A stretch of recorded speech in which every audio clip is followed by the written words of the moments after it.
Hello, Dr. Bredow. This is Team C. Team C consists of Aristotle, King, Humberto, and Ashley.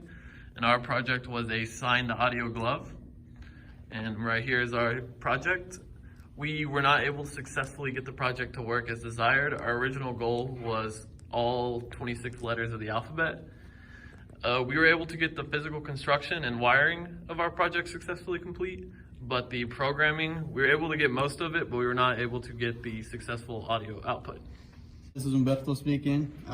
In this PCB right here, we have our microcontroller connected to the battery, power source, along with the voltage dividers. And on this PCB, we have our DAC.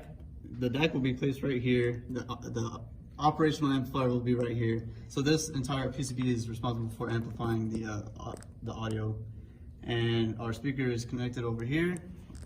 This will be the ultimate output of the project. And as you can see here, the flex sensors are hidden inside little pockets on each finger. This will be the sources of inputs.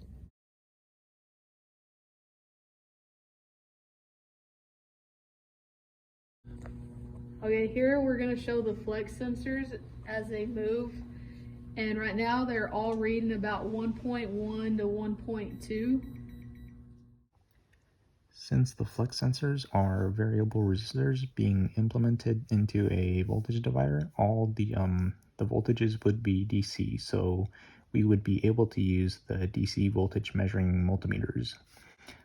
If you look closely, the yellow multimeter is showing the voltage output of the pinky finger, the red multimeter is showing the pointer finger, the yellow channel 1 of the oscilloscope is showing the middle finger, and blue channel 2 of the oscilloscope is showing the ring finger.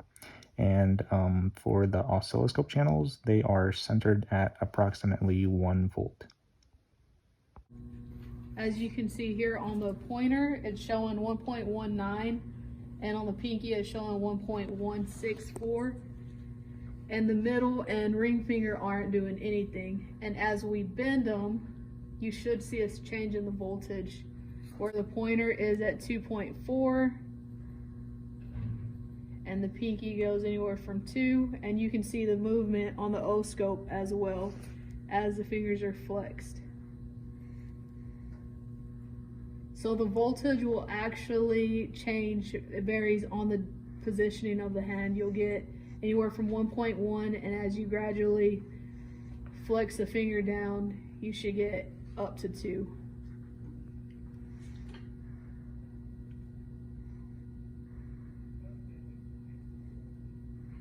Okay, Dr. Bredow, here we have a simple square wave that we've put and we've programmed, and this is a simple square wave that we're getting out of the DAC, and right here we're going through and we're getting the analog output of that square wave sent through to the speaker.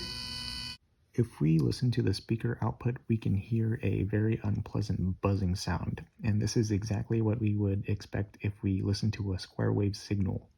Since the Fourier transform of a periodic square wave signal is a series of sinc functions, we get to hear a collection of various frequencies. This range of various frequencies is not as pleasant to the ear as compared to a single frequency sine or cosine wave.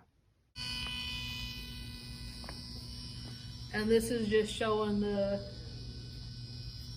audio of how it works with the code that we put in. If we look closely at the code, we have an integer type array named square, where array elements either take on a 0 or a 1000 integer value. This basically tells what kind of signal the DAC has to output to send to the speaker. Okay, here we have just the amplifier showing connected to the phone of the recording of the letter A. A. And then A.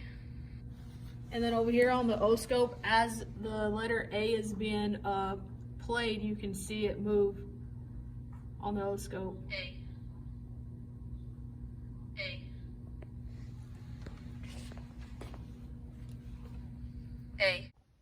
A. Another piece of functionality that we wanted to show was within our programming itself, and it was demonstrating with an LED that the bend states were actually working. We previously tested and had this demo working before the disassembly of our project, but we have not been able to recreate this since we were told that there are not enough jumper wires in the EE labs for us to fully reassemble our project.